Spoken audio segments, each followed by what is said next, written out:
Welcome to Talaterra, a podcast about freelance educators working in natural resource fields and environmental education. Who are these educators? What do they do? Join me, and let's find out together. This is your host, Tania Marien.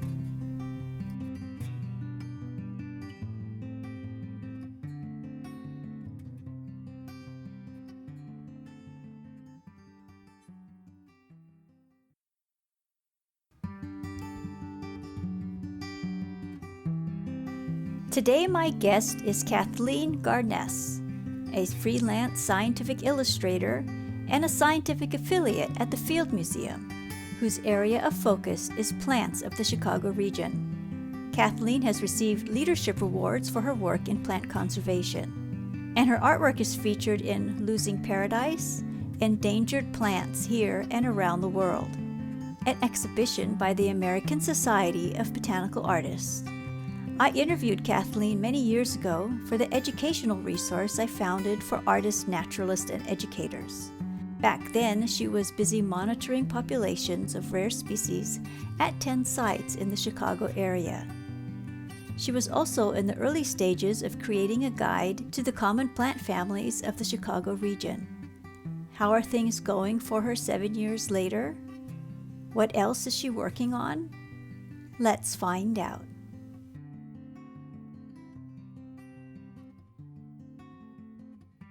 Last year, I was asked to update common plant families of the Chicago region, which is a regional guide to the flora for restoration, natural areas restoration community, to help introduce people to plants for the purposes of being able to identify them, to be more familiar with them in the field and some of their associates, some things that are like obligate insects like monarch butterflies and milkweed, for example, and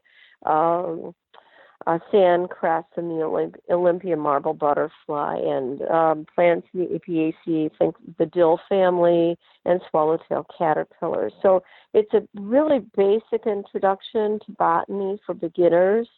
A lot of colleges are using these right now. I just found out that the Master Naturalist program that's instituted by the University of Illinois uses them for teaching the Master Naturalist classes, and the Chicago Botanic Garden uses them for their joint Master's and PhD program with the Northwestern University. So this little project of mine, which originally was just supposed to help restoration volunteers learn about plants and learn about plant families, grew legs pretty fast. In 2017, Dr.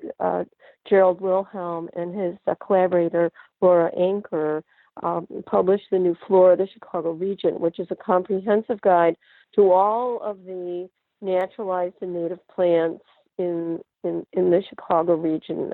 It's a several county, I think the 15 county area, but it mostly addresses just the flora. All the entire flora of the Midwest lives here because of our unique geographic position.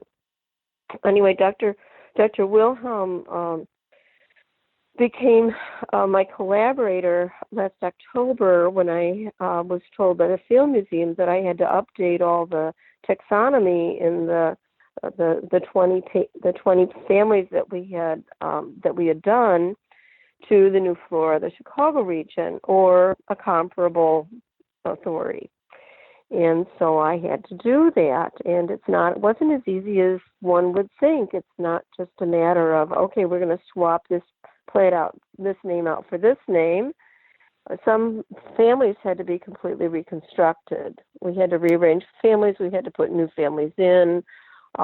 We had to take a family out and divide it up into two different families. It was complex. And then he was gracious. He was so gracious and spent pretty much an entire day looking over the 20 plant families with me, with his extraordinary attention to detail.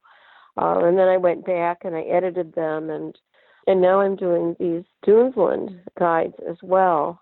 We have plans to add 7 more families to the 23 common plant families of the Chicago region, but I got a little derailed earlier this spring by a request from Emma England, who's the president of the Lake County Audubon Society, to help build a stewardship community around Waukegan Beach, which is not just a stopover place, but a nesting place for the federally endangered piping plover, which is a very rare shorebird. And so she asked me if I would contribute some illustrations, and that I did. She was looking for maybe a page. She got 5 pages, and then the Field Museum got word of it, and they wanted me to make an entire Dunesland rapid color guide like the common plant families. So that grew legs really fast, and Dr. Wilhelm, when I'd sent him just like, hey, look what I'm doing now. He put his eagle eye to it and sent me back some edits saying, yeah, but you need to do this. I'm like, okay, we'll do that. That's great. Thank you very much. So he's been an amazing collaborator. One of the things that's unique about the flora of the Chicago region is that it also includes insect associates. And his collaborator, Laura Anker, is currently writing a book about the 480-some species of native bees, just bees that live here in the southern Lake Michigan region. So between the 2 of them, I couldn't have a better team. Plus all the staff at the Field Museum and the staff at the Morton Arboretum, they've been incredibly supportive and helpful in giving me the access that I need and the information that I need to make these guides as good as they can be. Wow, what a fantastic experience, Kathleen.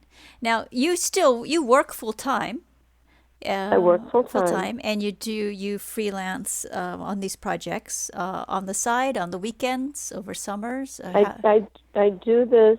I do this in the evening after work. I work on my lunch hour sometimes. A lot of the illustrations are done digitally, so I can do them from my laptop. I also am a steward at 2 sites. One is a public park and the other is a nature preserve. And so I have a couple Saturdays that are busy learning about plants and animals and removing invasive species and monitoring rare species that are there. So, and I'm also active with Plants of Concern, which is a regional rare plant monitoring program out of the Chicago Botanic Garden. And that's kind of how I got started in all of this. I worked as a commercial artist for a number of years before my son was born, but then, family and, you have to put your children first. But when he was about 11, I found out about the botanical and scientific illustration certificate at Morton Arboretum, and I thought, well, that might be fun, give me a little structure. My son was growing up. I thought, well, this is something we could do together. So I signed us both up for a pencil because it was cheaper to sign him up than to hire a babysitter. I was a single mom at the time. And then I signed him up for colored pencil. And again, it was cheaper to bring him along than have him learn because his grandmother on both sides is an artist. And by the time it was time to set him up for watercolor, he said, Mom, this is your thing, not mine. You go to class. I promise I won't burn down the house. And so I thought, okay, fine. But I did work out other companionship arrangements for him so that I could go to school on, one evening a week when the classes were offered. And it was great because it launched me into an entirely new way of looking at the world. Put a new lens in front of my eyes, so to speak. Mm-hmm. What is your first experience with nature, do you recall? When did you realize that nature was important to you? I think when I was 3 or 4 years old, I was walking along with my mom. I remember holding her hand. We were walking down in a really urban area where there were some kind of nice gardens behind brick fences and other fences, but we lived in a very modest elevator building with just like one bedroom. She and my dad had a little apartment in this elevator building, and there wasn't much nature around. We had tree of heaven, which is an invasive, horrible invasive urban tree, and we had some 4 o'clocks. But I remember my eyes being taken by this little yellow oxalis stricta, this little yellow oxalis that was creeping up from between the cracks in a sidewalk. And I was too young to really have any deep thoughts about it, but I remember being taken by the beauty of this 5-petaled yellow flower and just the thought of how strong it must be, how resilient it must be to be able to find its way up through the sidewalk. Because I'd collided with the sidewalk more than once in my toddlerhood, so I knew how hard that was. And so I think that started it. And so when my mom got TB, and during her recovery, we went and stayed with my uncle and aunt outside of Detroit. That was a suburban home, and she had a garden, and I was just mesmerized by her garden, especially the 4 o'clock and her roses and everything she had growing around.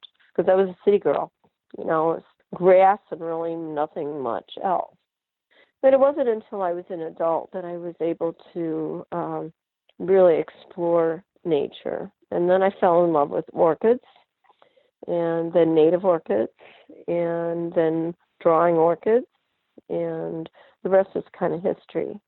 But once I found out that orchids, native orchids especially, are endangered through habitat development loss, poaching in deer, the encroachment of invasive species, I felt really passionate about wanting to make a difference and being a voice for the voiceless. Like what the Lorax says, unless someone like you cares a whole awful lot, nothing's going to get better. It's not. And so we stumbled, into plants of concern just very serendipitously. And I became a rare plant monitor and orchid monitor, and then I became a steward of a site that had, some really interesting rare plants. And then I developed a relationship with the Smithsonian, and my artwork went to the Smithsonian for Losing Paradise Endangered Plants here and around the world in, I think, 2010.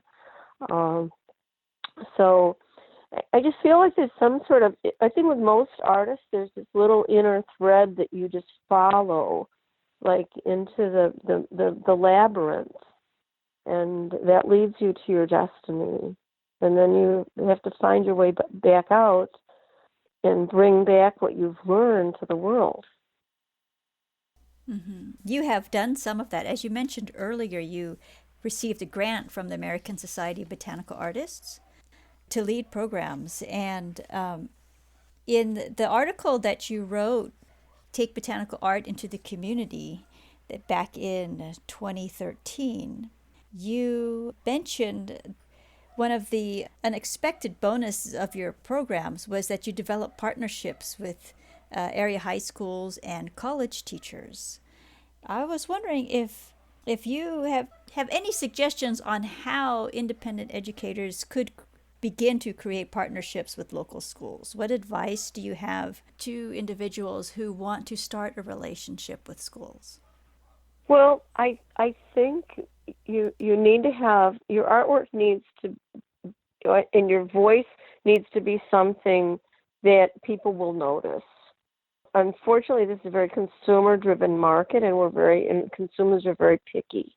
I've found that if I approach them, sometimes, your outreach falls on deaf ears. Sometimes you reach them at exactly the right time and space. But I think with educators, timing is everything. So right about now, when they're starting to plan for the following year, that is good.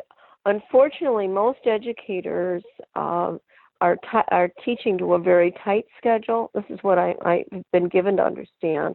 And they're teaching to the test more often than not, and any kind of extra, unless you can argue that you're doing interdisciplinary work, art plus science, sometimes it's a hard sell.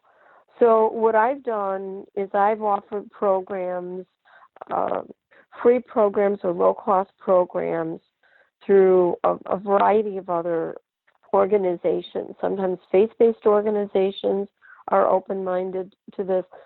Nature organizations. You have to find your community. You have to find your. Often, if you find one or two people, they will help make introductions to others. I think one of the most mind-blowing things that happened to me last year was I got an email from a woman who works at Notre Dame University and at the museum, the Snipe Museum, saying she wanted me to come in and teach some botanical art classes. And I thought, who, me? Notre Dame, why? I was really kind of shocked. But when I tried to, say, well, but there are all these other better, more well-known artists around here. She said, no, I found your art online. We really want you. I'm like, okay.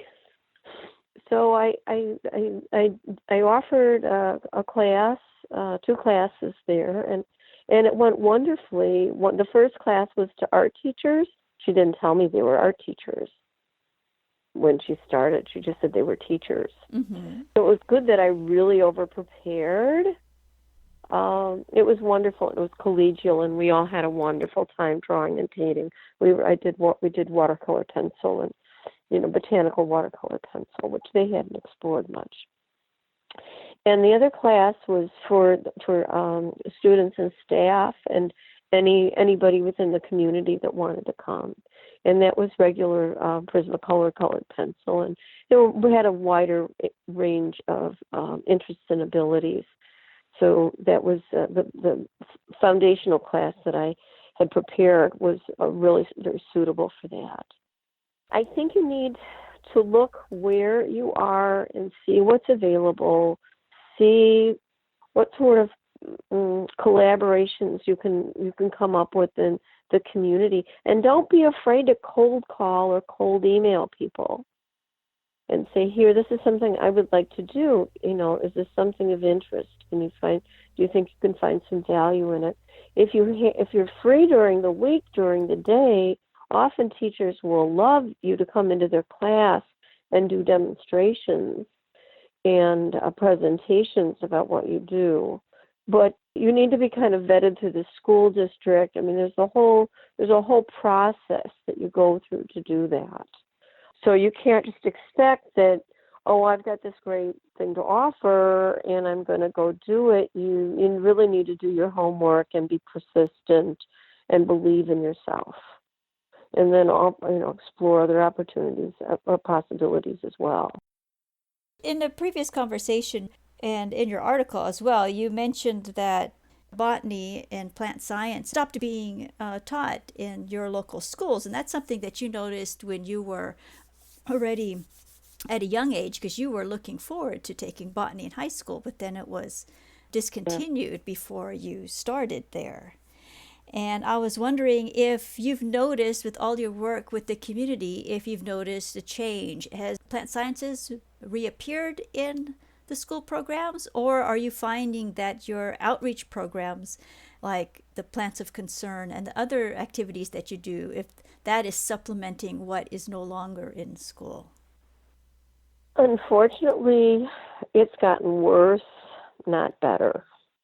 Back in the day, botany was a required subject, and it was taught in grammar school as well as in high school. I have a photograph of a herbarium page that was collected by a young lady and correctly labeled as to genus and species and family for the Aurora Public Schools back in 1909, I believe. A century later, children know, all the corporate logos, but they can't identify a single plant except maybe a dandelion. And I would love it if you could link to some of Dr. Wilhelm's essays on his Conservation Research Institute website that kind of unpacks some of why that is and what we can do about it, because it's a bigger subject than just a few minutes of conversation can address. But it's the bottom line is, if you don't know about something, you're not going to care about it. If you don't care about it, you're not going to take the trouble to be an advocate for it. If you're not an advocate for it, you're not going to work to protect it. And nature, which provides through its ecosystem services all the air we breathe and all the food that we eat, all the pollinators that provide 30% of all the food that we eat. And it's not just honeybees, it's native bees that are doing most of this work. If we allow the degradation of our remnant ecosystems and the boreal forests and the tropical forests to continue, our own future as a species is in question. This is really, we've gotten to the 11th hour, the 59th minute in this concern. So trying to turn back the clock a little bit and teaching people that plants are important. Plants live in families just like people do. Plants provide directly all the air we breathe, and directly and indirectly all the food that we eat. And that food just doesn't magically appear at Walmart, plastic in a paper box wrapped in plastic on a styrofoam tray. Children and adults need to be reminded of the cycles of nature and the way that they can help preserve those.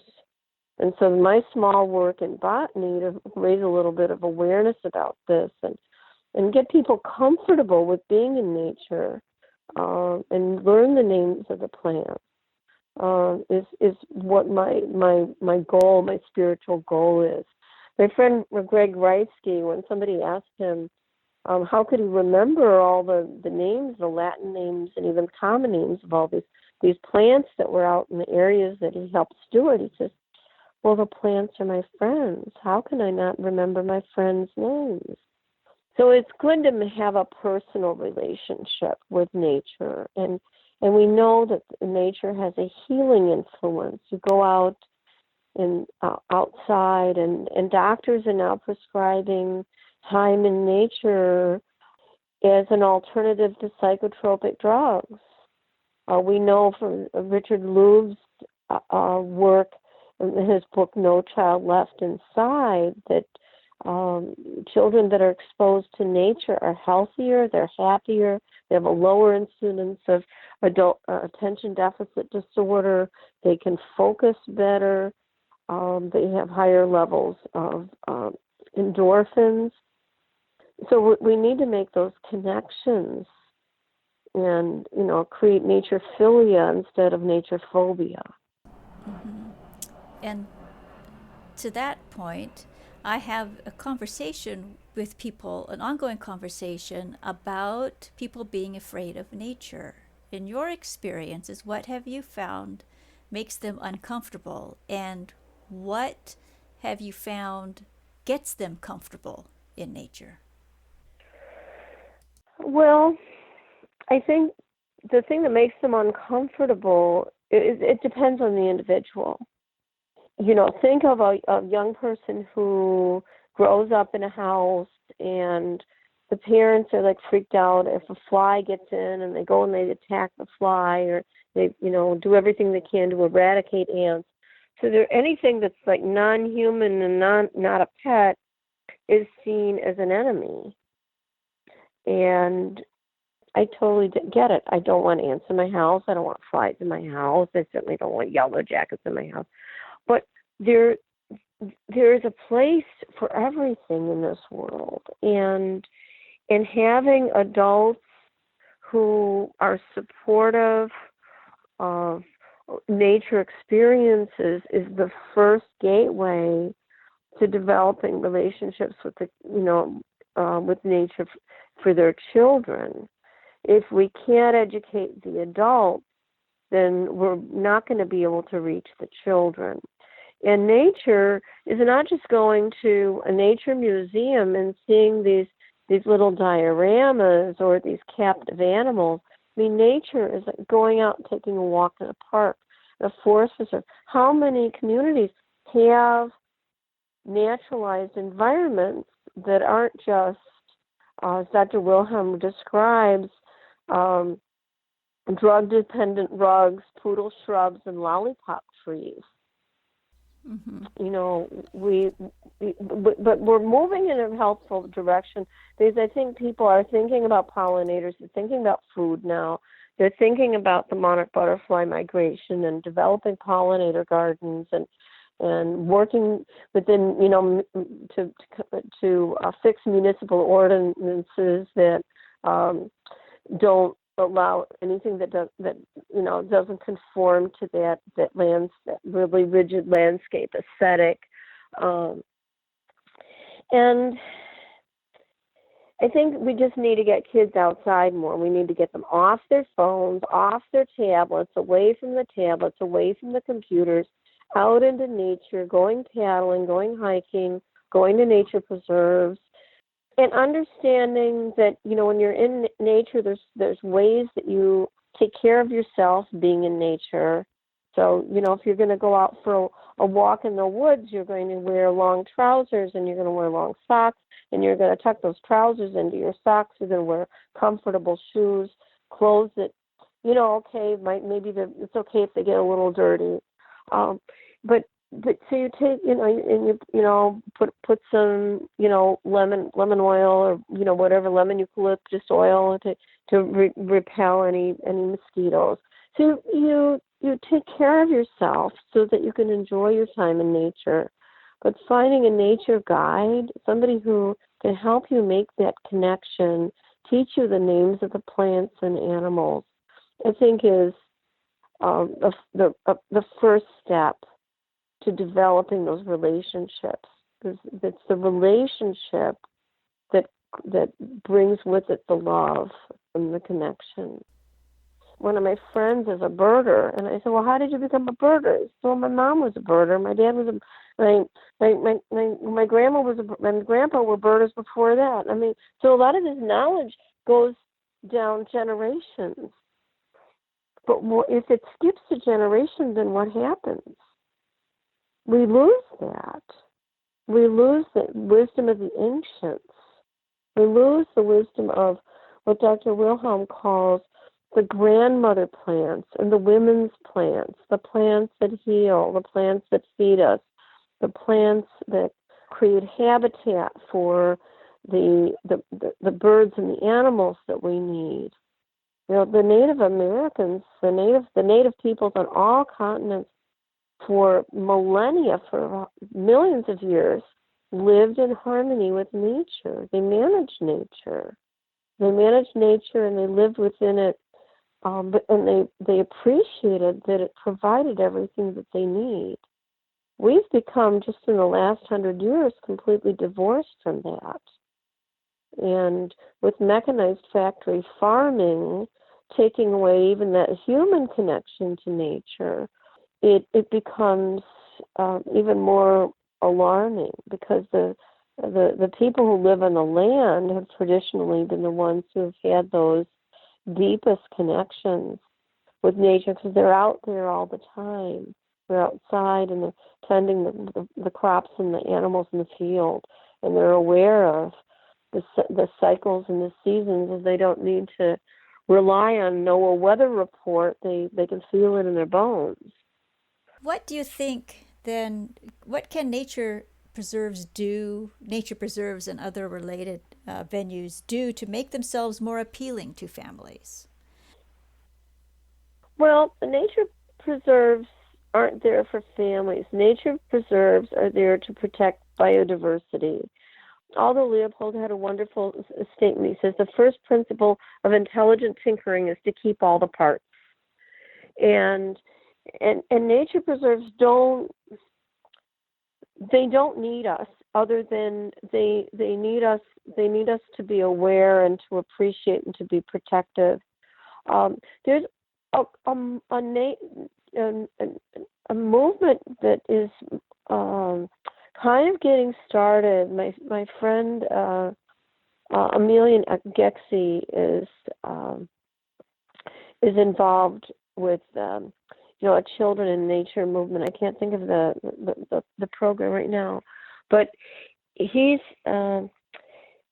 helps make connections between families and nature venues and educational tools, so that we can blur the borders somewhat between our homes and the nature preserves and the forest preserves, so that the children, for example, if you plant native plants in your garden and you learn those names and you learn those connections, and then you see them out in the forest preserves, then they become like running into a familiar face at a party, so to speak. And I think that just getting people out there and teaching them to respect nature, not make new trails with dirt bikes or off-road vehicles, but to respect the paths that are there, get out to natural areas, work days and events and celebrations. One of the things that happens every year at the Somme Woods is a winter solstice or New Year's bonfire, and all the families come out for this. We get 400 or 500 people in the woods, and all the buckthorn that's been cut over the season has been stacked into this great big pile, 15 feet high and 8 feet across, and probably 5 or 6 feet deep, and they light it up, and they have a bagpiper bringing all the children in, and they have cookies and cocoa, and the kids play games, and they get to see this immense kind of primal celebration of the return of the light. And they're schooled on how to be, safe around something like that, to be sure. But it's something that they look forward to. And as they get older, then they bring their friends. And so I think you have to build community around nature. This is what's happening in the Chicago region. Steward and advocate Steve Packard, about whom they wrote the book Miracle Under the Oaks, has been planting congregations of stewards in the Chicago area for probably 30 or 40 years now. And the Chicago region has some of the highest biodiversity in terms of plants and animals of anywhere in the United States. And so even though Illinois is second only to Iowa in percentage of natural areas lost to development, we also have one of the most active natural areas, educational and restoration communities. So that gives us hope. And then we send people out to other states. We educate them and we send them out. But there are not a lot of college programs in field botany. I know Dr. Alan Weekly teaches field botany. Justin Thomas, yes, an Institute of Botanical Education in Missouri, but they're kind of few and far between. And we need to build capacity, and we also need to build interest.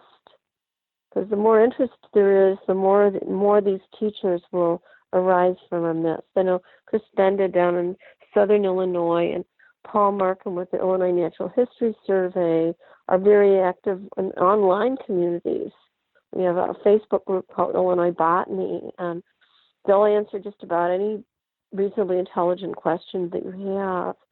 And they have just amazing resources available. So we're trying through a variety of means to make resources available that aren't necessarily available through traditional school platforms.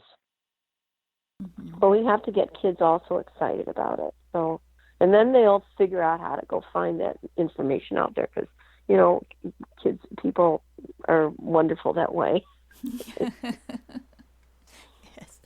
What's next for you? You are very, very busy, and I suspect there are insects and life cycles and other wonderful things in your near future.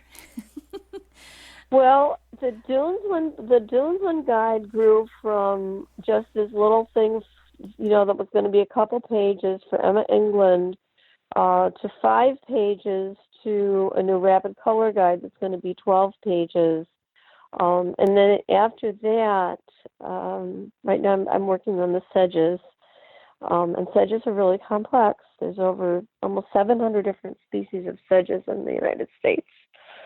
And they're all really different. Wow. I mean, if you look at them, it's like, that's a sedge. Okay, how do you know? Anyway, they're one of those things that, you know, you almost need an expert mind to get your head around them. But I'm doing my best to illustrate the ones that I'm going to do for these different guides. So there's the Dunesland guide. And the Nature Conservancy has asked me to illustrate some more bandanas, which is another thing that I've done 3 of. The bandanas are educational tools that they distribute to people that go to the work days, natural areas work days, and other events that they sponsor. And the most recent one was prairie plants and their pollinators.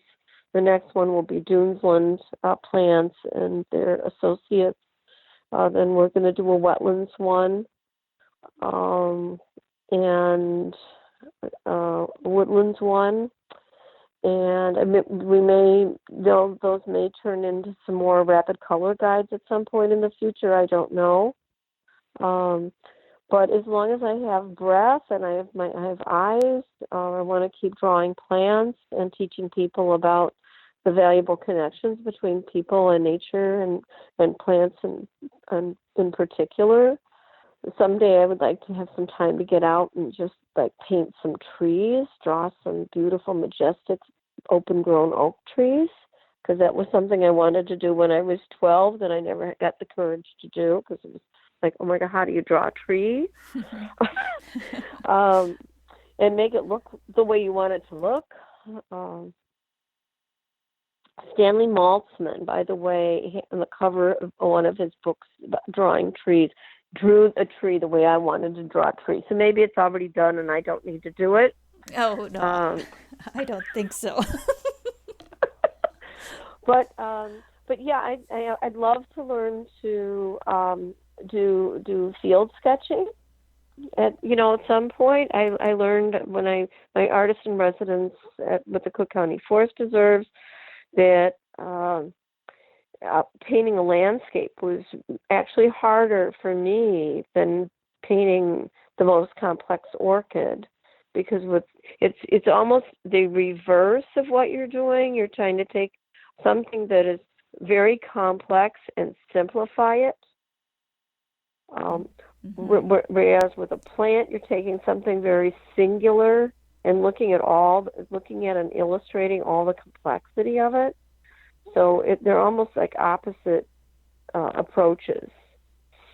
And some people just know how to do that, and I will probably have to spend a lot more time working at it to get any level of good that would make me happy. So I don't even know if I'm going to do it, but it's something that's on my list once all the other stuff is done. And so when will you be a full-time scientific illustrator, do you think? Not that you aren't already. You are full-time in like every way I can imagine all the things that you are involved in. But when will you retire and then take on a new adventure? God is in charge of that. I don't know. The reality is you have to have some income. Even in retirement, most people I know, unless they've just been really good financial planners, um, you have to figure out some way to continue to support yourself, and that um, I do sell some of my artwork. Um, But it would be nice. It would be nice to have a full-time or part-time job doing what I love to do best, or win the lottery. Mm-hmm. I'll put that out there to anybody that's listening. Um, and and but everybody that I know that is an artist works really hard and often has a gainful job that has allowed them to do what they love to do. And that's always been my case. And I think it's good to separate those things too, because when you start doing something for the money of it, sometimes that takes away a little bit of the love, because you're putting somebody else in charge of the creative process and your output and your time frame, and that can that can be complicated, Yeah. because it takes time at the learning process. If you want to do an excellent job illustrating plants, you just have to take the time that it needs, and that time there's no magic time frame for that, because it really depends what your resources are and what your goals are, and where your abilities, your experience. I think finding joy within the process itself is key to me. Well, as long as I have these rich and empowering collaborative relationships with some of the most amazing scientists in our region, as long as they keep opening my eyes to the wonders of nature and helping me be a better artist, a better voice, a better steward, then I'm happy. I don't need to change anything about my life at all.